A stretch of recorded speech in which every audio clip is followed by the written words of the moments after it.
No, I don't know. They can hear you right now. Hi, guys. Hello. We see you coming in. Hi, Mia. Hi, Allison.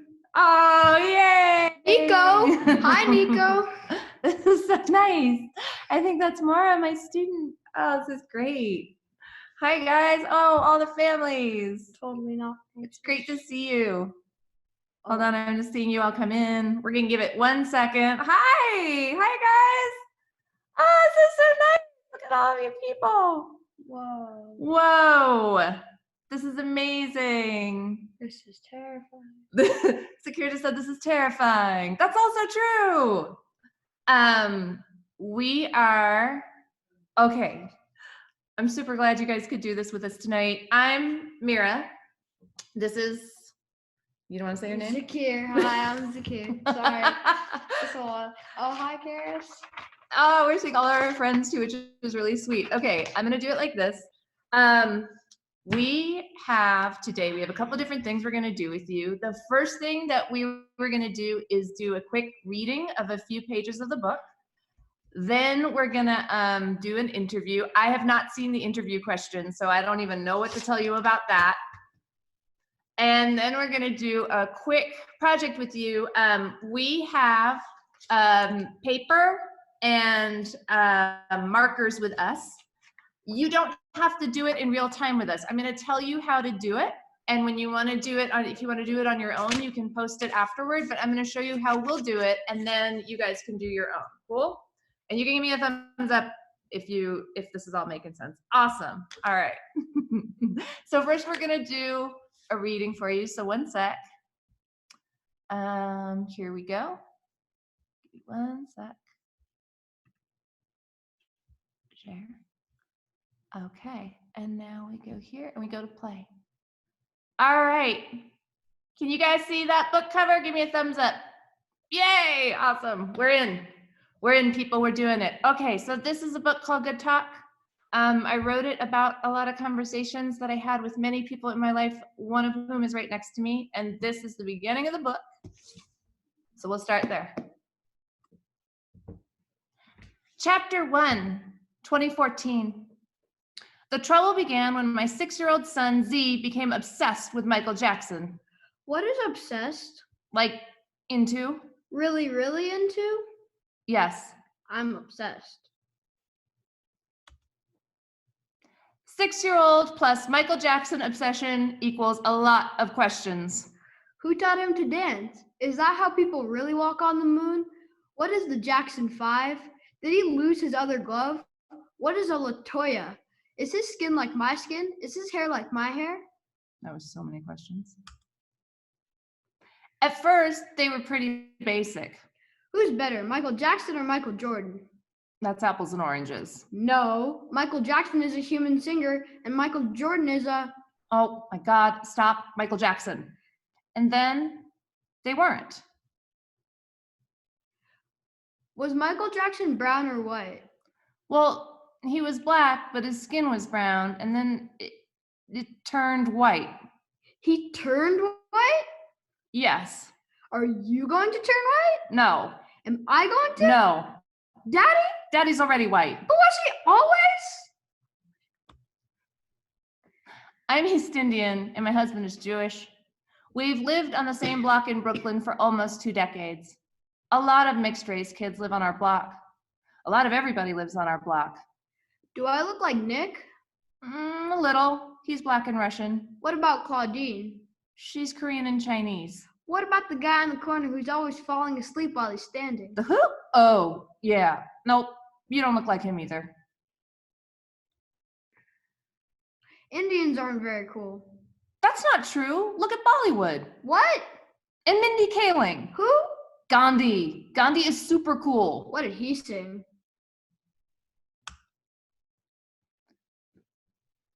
Can I make my hair like Michael's?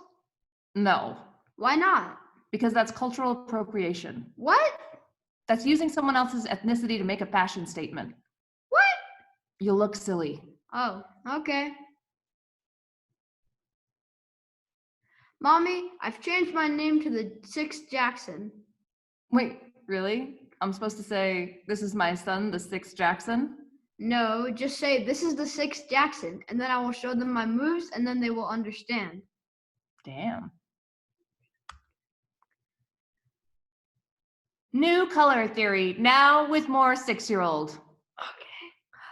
When I'm with you, people think I look like you, and when I'm with Daddy, people think I look like him, except in the summer, because that's when I'm super extra deluxe brown, and Daddy isn't, because maybe he drank too much milk when he was little, and maybe I should probably only drink chocolate milk so that I can look like Michael Jackson, right?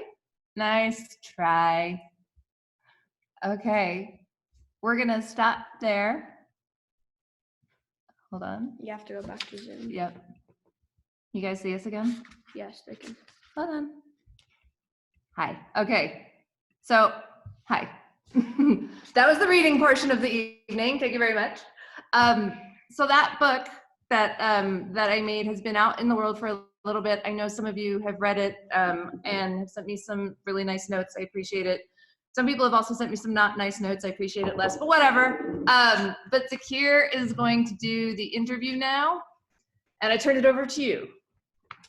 Well, first I'd like to say thanks for speaking with me today. I haven't seen you in like 5 minutes. How are you doing? I'm okay. How are you doing? Good. The first question I have for you is, how is the coronavirus affecting your life and how you've learned to manage it? Oh, really? We're starting out with the softball questions. Yes.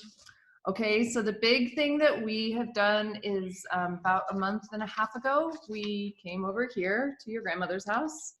And that is not at all like our Brooklyn situation. So I guess the biggest thing is that we are living in a different place right now, that our schedule is completely different, that we don't see the people that we used to see all the time, and that most things have changed. Is that a good answer? Is that a good answer? How has it affected your life? Well, I have online school, which is not very fun. I have online band class, shout out Nico, which is not really fun. Yeah, it's been changing. It's been a change, yeah, for sure. So let's talk about your life growing up. Okay. What was it like growing up in a rural area? And why did you want to escape the city so bad?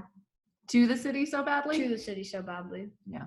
Okay, so we are in the house that I grew up in, where I think I've told you this, but my best friend before, when I was little, there was only really one other close by person that happened to be an 85-year-old woman who became my best friend, who was really nice, very tolerant. And I think I grew up pretty lonely. I didn't have a lot of friends. I didn't have a lot of things to do every day.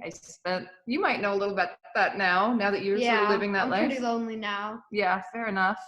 And I think I wanted to go somewhere. Also, we were the only, we were the third Indian family to move into New Mexico. So part of it was that I just wanted to be somewhere where people wouldn't ask me what I was all the time.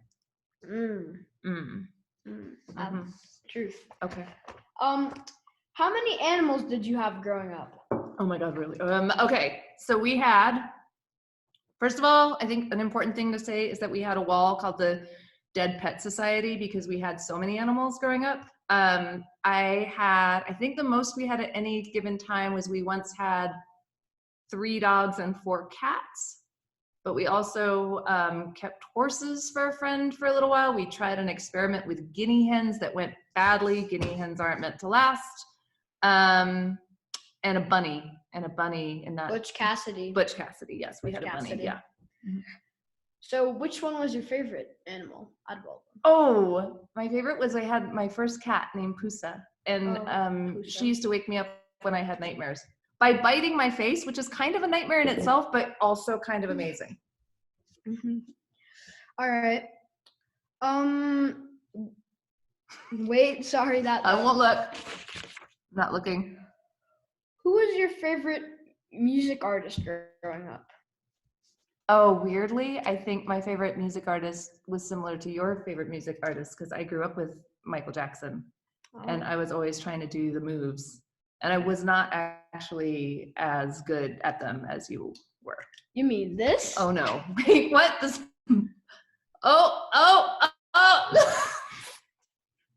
She's just gonna do some moves for you guys. That, you know, I mean that. What was it like going back to India every year? We went back actually every couple of years. It was exciting in the way that my parents, so I didn't have any grandparents that I grew up with, you know that, meaning they weren't here. It was really exciting to see my parents have parents because I didn't get to see that a lot. Like, you know how you see me with Amma and you see us pretty regularly, so you can see how we like hang out with each other, and sometimes when we get on each other's nerves, like I didn't know any of that growing up. So, and it was one thing was really wild is that maybe this, I don't know if you noticed this, but I feel like when I saw my parents with their parents, they seemed younger to me, like than my normal parents. Does that seem right to you or no? Yeah, that seems right. Yeah. Okay. I mean, Alma looks pretty young, so. I mean, that's also true. Yeah. You know. If you had to have a different job, what would it be? Oh, that's a good question. Okay. If I had to have a different job, I feel like I want every parent to answer this question for their kid. If I had to have a different job, I would like to be a physical therapist. Do you know what that is? That's a person that, like, if your body hurts, you go to them and they work with you to make your body feel better. Like they work with you on your muscles. If you could have any job right now, what would it be? Like any job. Any job. Any job, like sky's the limit. All right, I'd be CEO of Apple because then I could be rich. Okay. But is that your dream job? Well, my dream job is being a producer, but. So why wouldn't you do that? Because what if you're a bad producer? Okay, well that's true, but you can be a bad anything. You can be a bad CEO of Apple, by the way. All right. All right.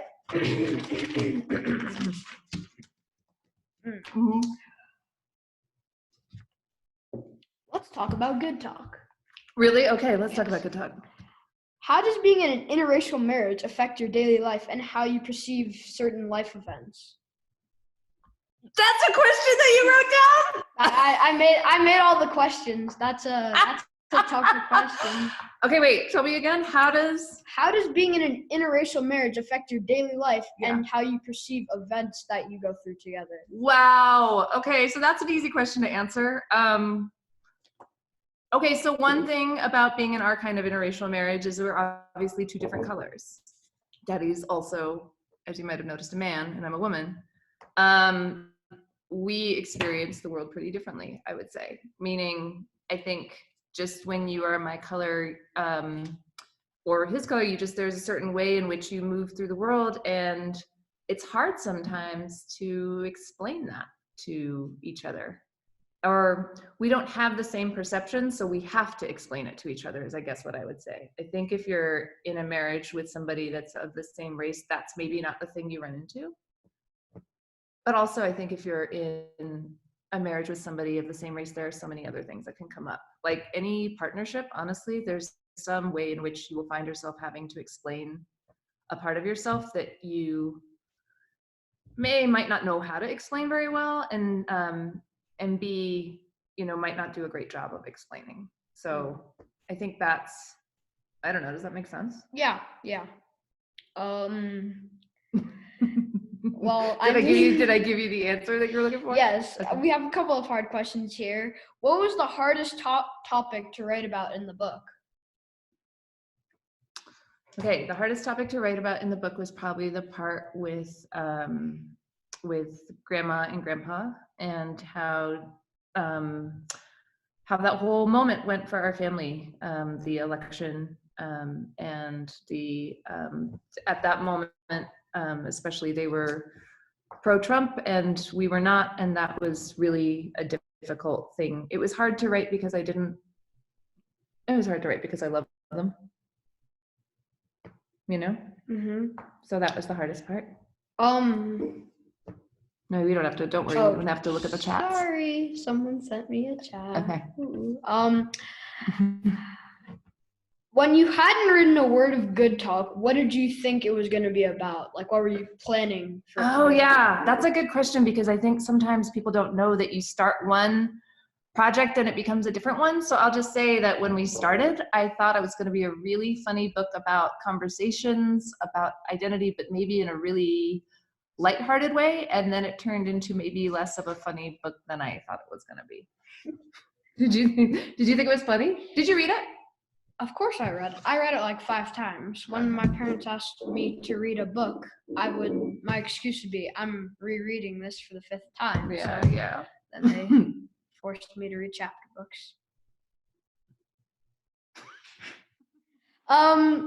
If you had to change one thing about the book, what would you change?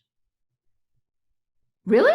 Well, you could also say if you didn't want to change anything. I mean, I know that there are 2 typos in it, and that drives me crazy because I'm a control freak, so I would change those.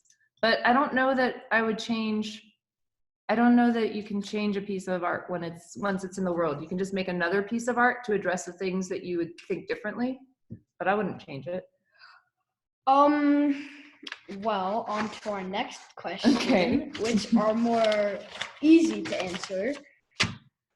If you had to grow up in a different era, which one would you pick? I'm totally throwing that one back on you. You've got to answer that too. All right. I think also, parents, this might be a good one for our project later. If you had to grow up in a different era, what would it? Did I have to grow up as a human? What type of question is that? I mean, like, if I want to be a dinosaur, can I be a dinosaur?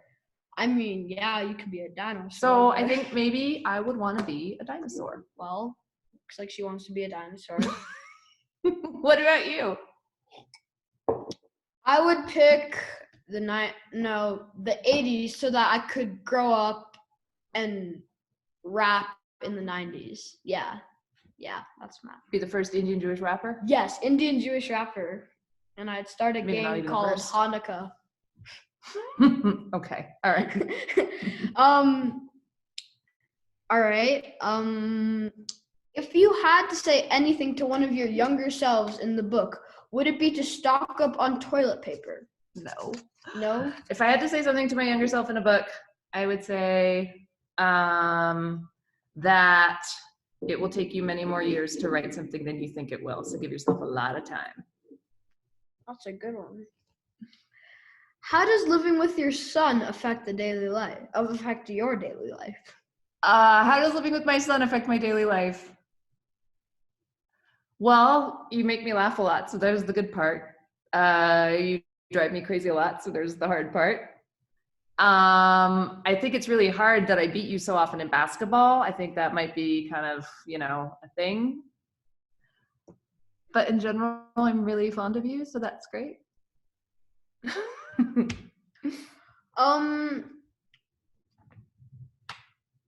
What's the best thing you've ever cooked?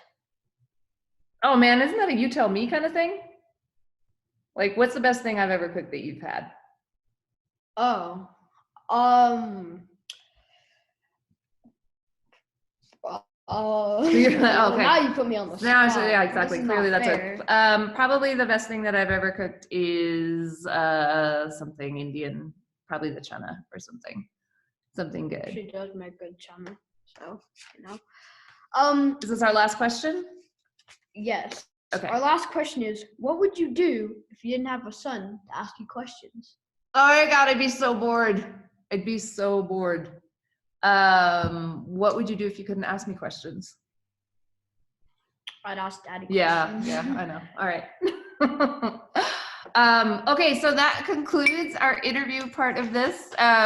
Good job, man. You did it. I'm so proud of You totally did it. So now we're going to do this part of it, which is the draw your own cartoon part of it.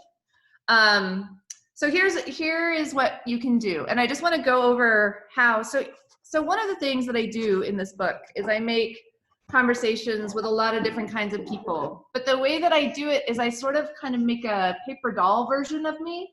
And then I just move that version of me from page to page. There are my parents. Oh, look at my parents. There are my parents as aliens. But what I wanted to tell you guys, because I think we're all in a moment that's a little bit hard to feel your days. It's a little bit hard to feel like time is passing. Sometimes everybody is bored and sometimes everybody gets on everybody's nerves. So one kind of nice project that you can do is to make a daily comic or even a weekly comic about something that you guys have said to each other. And if you can, so these are two versions of us. And that's the real version of this person. These are two versions of us that I've drawn. And what I would do to make a comic is I would write down just the basics of the conversation. So one thing that you want to think about when you're doing this is, like, if I were to do that whole interview right now, you guys would be bored to death and you wouldn't be able to read it. However, if you were to take just one part of it, like, what's one part that you remember? Of the conversation that Yeah. we just had? Growing up as a dinosaur. Okay, there you go. Growing up as a dinosaur. So what I would do with that information is I would write it first. So I would write, what was the question? If you could Grow up in a different era, what would it be? Or which one would it be? Grow up in a different era. Yes. Era, right? Yes.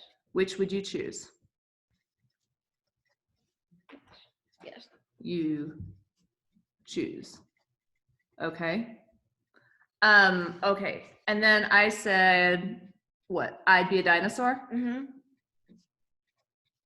And what did you say back? A dinosaur? Dinosaur. Okay. And then what did I say back? A dinosaur, right? Okay. I know. Oh, a question mark. Okay. All right. I'm going to show you guys what this looks like. Okay. All right. So here's what it looks like. It looks like, Oh, it's reversed. oh, sorry, it's reversed, but you can get the general idea. If you could grow up in any era, what would you be? And then I say I'd be a dinosaur, a dinosaur, a dinosaur. Dang. That's all we're doing to make this cartoon. And once you write down your text, you can draw your bubbles over it, which I highly recommend, because if you draw the bubbles first, you will definitely mess up with your text. So you draw the bubbles afterward. And it basically comes out looking like this. All right. It comes out looking like that. And that is what you have. You have one very easy, tiny comic memento of this moment. So here's what I would like to, so if you don't have, let's say, 2 drawings already ready, you also have this option, which is what we're going to do right now, which is you can draw each other. So Zakir and I are going to take 30 seconds to draw each other, not even 30, maybe 10, and those are going to be the versions we use. Okay, ready? On your mark, get set, go.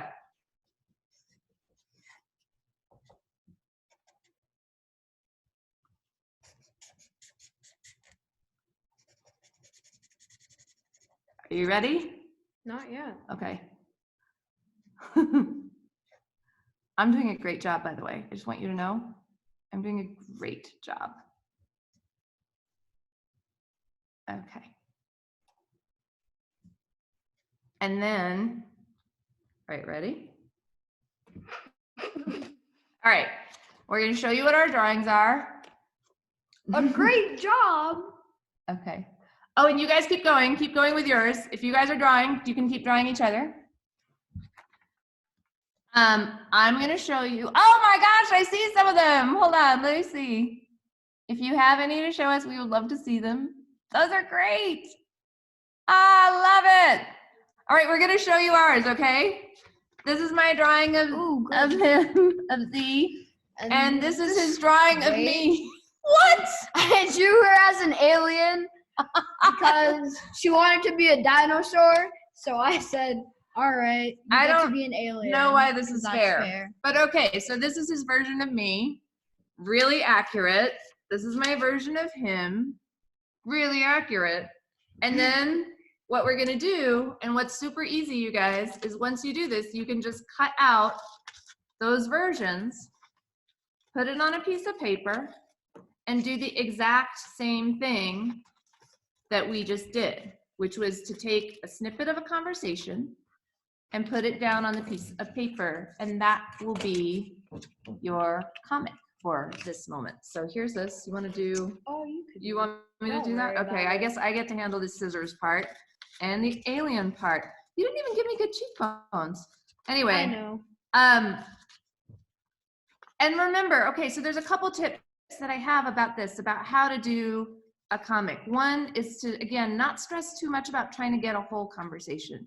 You're just trying to get one single exchange.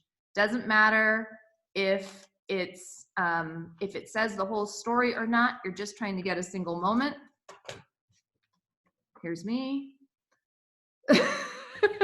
And then the other thing to remember is while you're doing this and while you're making the kind of conversation happen, while you're making the beats, look over it, see if you can shorten it. I usually write it out on a piece of scratch paper first, and then I put it on a piece of paper. And then when you cut them out, I usually put them on the bottom of the page so the conversation can go all the way down. But the other really important step about this, which is something that we talked about before my book went out, is all the conversations that were in the book that were about Z, I talked to him about specifically. I read them out loud to him, and we talked about them. And I said, you know, if you don't want any of this stuff, if you don't want me to write any of this stuff, you can tell me. The biggest thing I think to check is if it's okay. Like, you can write whatever you want for yourself. You can keep whatever you want for yourself. That makes so much sense. And you might need to do that for this moment that you're in. And I think it's actually a good idea to do that and have that kind of information for yourself. And you can do this, by the way, if you're alone right now, you can do this with a conversation with anybody. You can turn it into a tiny comic, a tiny exchange that you had with somebody that means something about your day, that says something about the time that you're in or the way that you were feeling. Or just, what does that say? Oh, it's fine. Keep going. Okay. About, and kind of keeps track of something that was specific about these days for you. You can do it with anybody. But then the thing to ask, if it is something that you want to put out in the world, I think it's always pretty important to ask someone, especially if it's a kid, is this okay with you? Can I put this up? Can I publish this? Can I show this to other people? And we have a pretty hard and fast rule in our family, which is if the answer is no, the answer is no.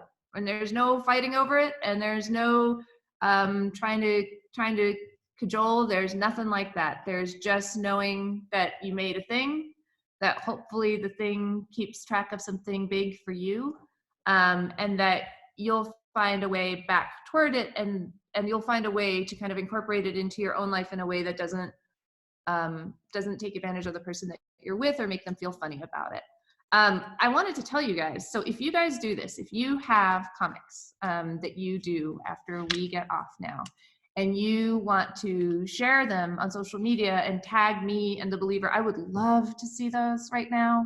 I would love to see anything that you guys are talking about, any exchange you have. I'd be so happy to see it. I miss you all. I miss us being together. So seeing what it's like in your house at this moment in any way that you want to share it, I would love it. You would love it.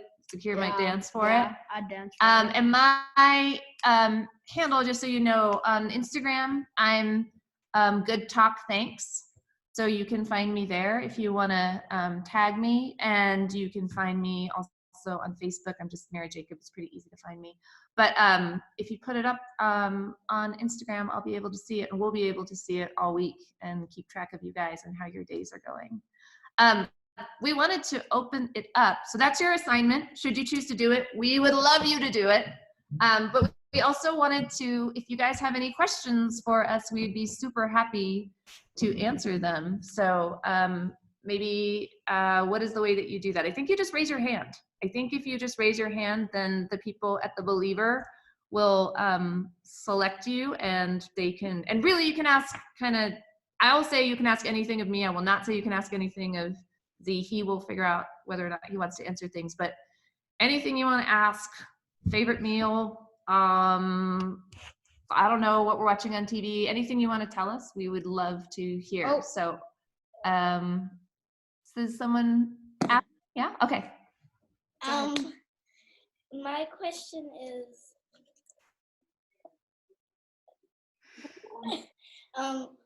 My question is, how long did it take you to make the book?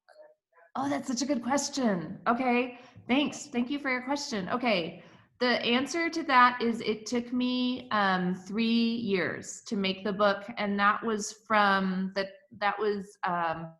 time I came up with the concept till it was out in the world. And part of the time there was teaching myself how to draw, because I didn't know how to draw that well when I started, so I needed a lot of practice.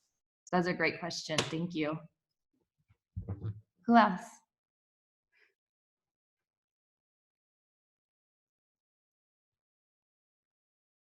Yeah. Nico. Hey, Nico. Oh, hold on. You're muted. Did they unmute you? Can't hear you. No. Hold on. Let me ask him to, you guys, can you unmute Nico? Oh, Zakir, I have a question for you. Yes. What do you think about your mom being a writer and being in her book? Well, I'll tell you something, Nico. At first, it was hard because it was kind of weird just like seeing myself on paper. And I wasn't uncomfortable really. It was just kind of weird seeing myself and knowing that I would be out there. And then like, yeah, but I feel I'm pretty confident about it now. Also, like, I know a lot of the ridiculous stuff that I said in it, or it was kind of like not like it was me, but it was an old me, and it was kind of weird seeing it because it didn't remind me of me, but that's because I'd forgotten what it was like to be 6, I guess. I forgot like how I thought. But yeah, but I'm fine with it now. I don't really care about it. Like, I don't feel uncomfortable about it. That's a good question, Nico. Thank you. Thank you, Nico. Who else? Yeah, hi. Hold on, they're gonna unmute you. 1 sec, honey. Hi. Hi, my name's Nella, and I was just wondering, how did you take the photos of the little doll paper figures, or did you actually just glue them on? Oh, the ones that I did right now, like here, these ones just now, I have the original artwork, so I just printed it out. But those, I just taped them on for this. I just taped them on. And for, is that what you're, and then, or in the book? In the book or in this exercise? In both. okay, yeah. And then for the book, the way I did it was I looked at photographs and I drew, because the funny thing about photographs is that they're almost always of people smiling. So I would look at the hair I had then or the clothes I was wearing then, but then I would draw them over, and I had to draw them without any expression. So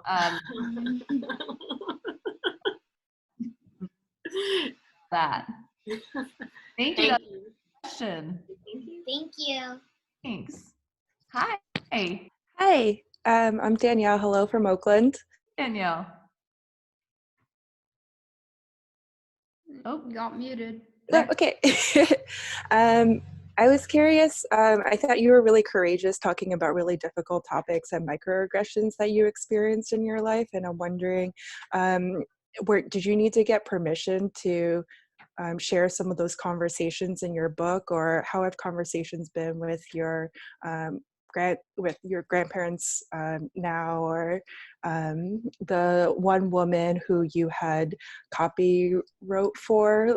Did you talk to her afterwards and all that? Okay, so that's a great question, and it's a bigger question too, because it's I feel like the question underneath the question is, if you write about people who are in your life, do you need to get permission? And I guess a quick and like a kind of callous answer to that would be no, but I don't sort of live that way, meaning I'm in contact with most of the people that are in the book. I'm not in contact with Bree. I did disguise several details. I sort of fictionalized several details, or changed them rather, so that it wasn't, so that somebody reading it from the outside wouldn't be able to tell who I was talking about. I've never been in contact with her before, so that was an easier person to do that with. But the people that are in my life, it wasn't a matter of, I think for me, it was a question of, are you being fair in this moment? And the way that I had to ask myself that over and over again was to ask myself, are you writing this particular scene for clarity or for vindication? Like, are you writing, just to say that in like a different way, are you writing it so that you can understand what's happening more, or are you writing it so that you can win a fight that you're having with them in their head and your head? And if I was writing it to win a fight, then I just didn't put it in the book. But I did talk to, I showed it to my friends and family when it was in galleys. And if anyone would have come back and said, absolutely not, this feels terrible, I don't want this in the piece, I would have had to reckon with that. And I just knowing myself, I probably would have changed things, or at least tried to have a conversation around what the change needed to be, or what about it was hard or felt unfair. But luckily no one said that. I hope it's obvious that I love everybody that is in this book a lot. Like, not with the exception of the strangers, the people I didn't really know well, all the people in my family I love a lot. Thanks, that was a great question. Who else? Hi. Hi, Mira. Hi, Zakir. Hello, we miss you in Brooklyn. So I have a question that's kind of taking a step back. So you've written both a novel and a graphic novel. And, when I grew up, graphic novels were just kind of comic strips, right? They're the Indian comic strips or like Archie comics. And it feels like it's having a big moment right now. So I was just wondering if you kind of compare, contrast writing a novel versus a graphic novel and how that was for you. Yeah, I mean, it's always funny because I feel like the perception of graphic novels is somehow that they're just, I feel like everyone always, I mean, myself included, it's always like, I feel like I see more and more, but I think that they've been it's such a beautiful and rich field with so many people doing so many interesting kinds of work. And for me to enter that, it was both nerve-wracking because I knew that I wasn't an expert. And I knew that there's a certain kind of person that would look at me and say, this is terrible, you shouldn't be doing this, I am the expert, stay out. So there's always that. But then there's also just the part of like, how are you gonna tell a story? If you have a story and you wanna tell it in a different way, how are you gonna get there? And what is that gonna look like? And for me, it looked like a lot of steps with this book. It looked like learning how to draw much better than I could, and then learning how to do all these kinds of software, and then learning how to do layouts and learning how to design my own font. It looked like so many things. That was the scary part. It was also the fun part. And honestly, like, I don't know, you saw me in those years. I felt like I was excited about it. Yeah, you're pretty excited about everything. Like, there was never, I mean, probably there was like a day where she didn't want to go to work, but there was never like a day where she was like, oh, I think I made the wrong choice with trying to write this, or like she never really like thought about giving up. So I think she liked learning, and she liked going along, even though it was a challenge. That's just what I saw though. Yeah, actually, and one funny thing is when I was first learning how to draw, because he was littler, we sort of learned it together, like some of the software. I would say, can you zoom in on this thing? And I'm going to draw the eyeball. And he would zoom in for me so that I would draw the eyeball, and then we would pull out. And it was actually really fun because then I would say to him, like, how does that eye look to you? And he'd be like, no, that's a weird eye. And I would have to start all over, which was terrible, but was also kind of great, just to have somebody who's not going to lie to me. Like, he definitely told me, like, none of your noses look like noses, was helpful. Thanks, that was such a good question. Who else? Hi. Oh my gosh. Okay. So I'm Berta. I'm from Las Vegas. And I just wanted to hear more about the process of it. Like, it sounds like you didn't know how to draw, and just how you were like, well, let me just do a graphic novel. Like, how do you, it seems like a big jump to me, but how did you come with that? I mean, okay, I'm exaggerating. Like, I knew how to draw. I just didn't know how to, I I didn't know how to draw in this particular way. I didn't know that I could draw faces without expressions.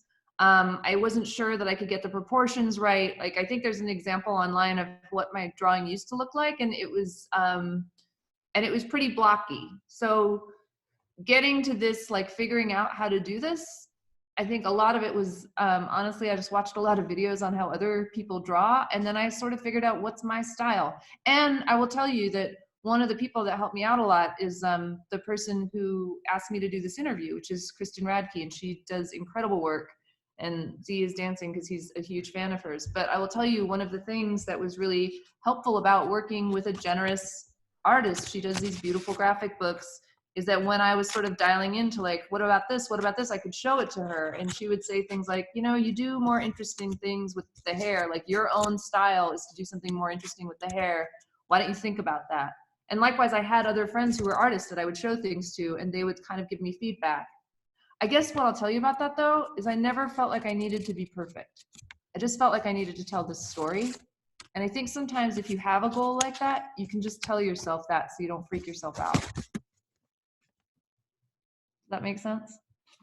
Good question. Yeah, thank you so much. That was a great question. Hi. Hi, my mom has a question. Oh. Hey, see. The question. In the dark. Podcast question. Oh, yes.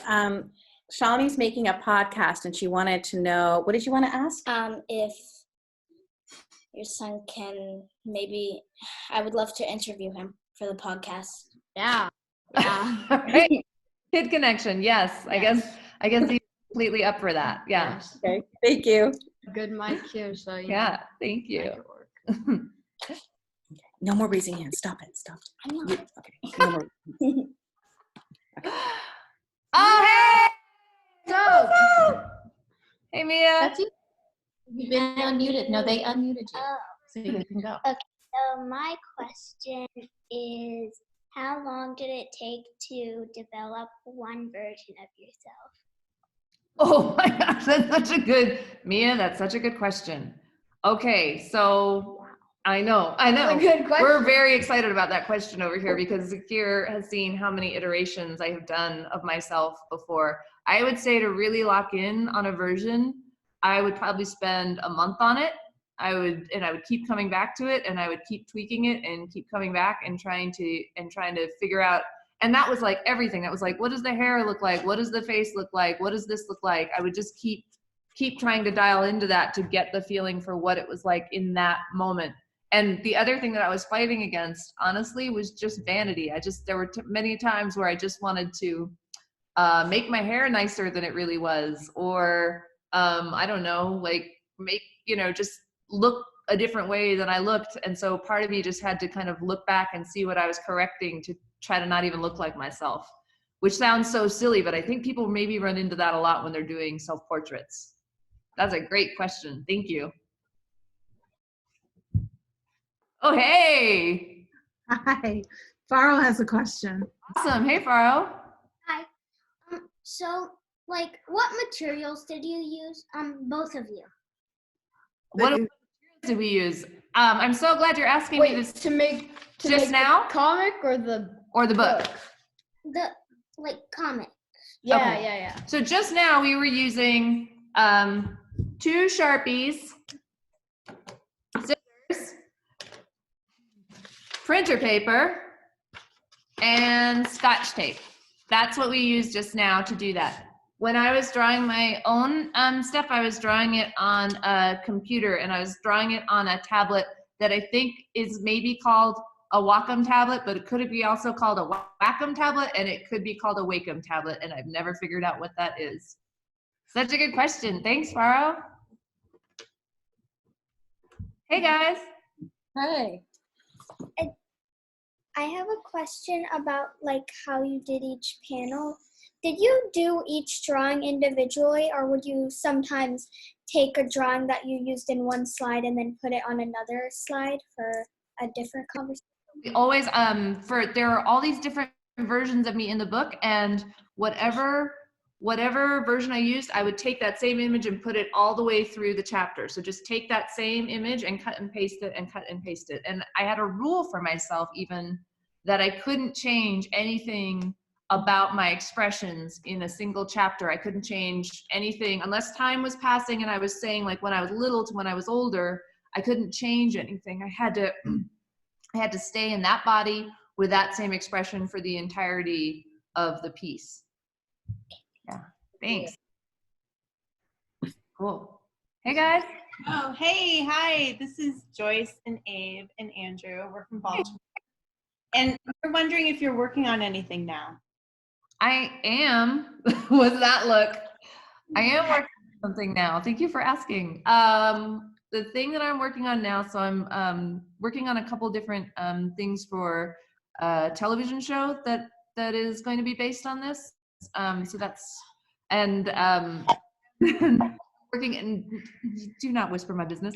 And then I am working on, I'm working on a book, a novel. I want to go back to novels, and I'm working on a novel that also has a drawn element, and I'm kind of figuring it out right now. I'm mucking through it, but I'm really excited about it, and it could be a disaster, which is usually how I feel about most of the things I try. So we'll see. Awesome.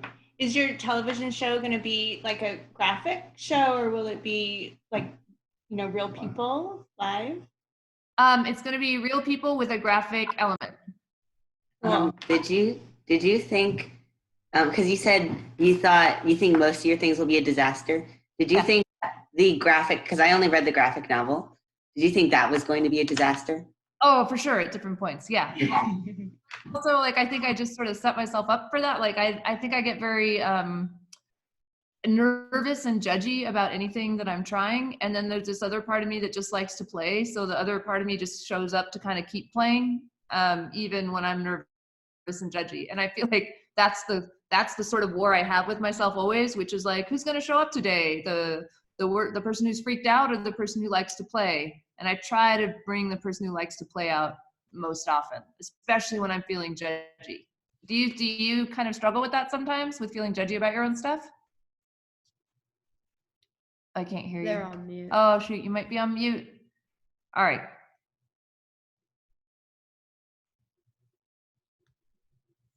You can't. Oh, stay. Okay, we'll come back to you. Okay. Hi. We can go back if that's better. We'll come. Yeah. Go ahead. Okay. Hi, I'm Shivani. I'm in Denver.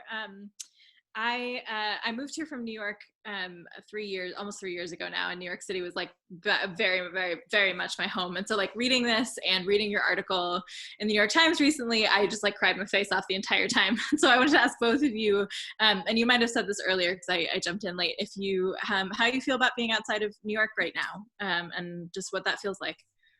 So we did talk about it a little bit. I will just say that it's really hard. It's really hard. We miss our neighborhood. We miss our friends. We miss just the feeling of being in Brooklyn. I've been there for 20 something years now. I miss that. And at the same time, I'm so glad to be with my mom. And I know that that's, I think that's a real privilege to be able to be with her. So I'm sort of weighing my sadness about not being in my own home with just the feeling of being really happy to see her and be with her in this moment. What about you? I like it in New Mexico. I mean, I haven't really seen another kid for a long time, so that's very lonely. It's nice to see all of these kids, though. Yeah, I have to say. Yeah.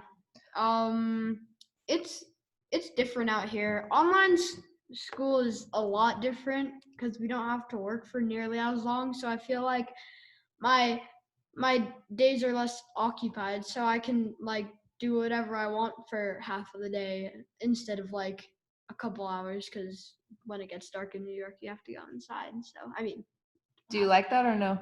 No, I just like that strongly. Yeah. Because hate is too strong. Okay. He just likes it strongly. Yeah. Thanks. Okay, we'll take 2 more questions, if that's cool.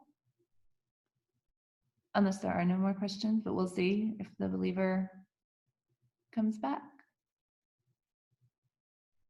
Yeah, hi. Amy Herzog, I think. No, you didn't have a question? Okay, all right. That's okay. You know what we can do is, I think if there are no more questions, I will just say one thing to the person who asked me if I had a bad voice inside me, if I had the nervousness. I'm seeing Joyce Jones maybe on your thing.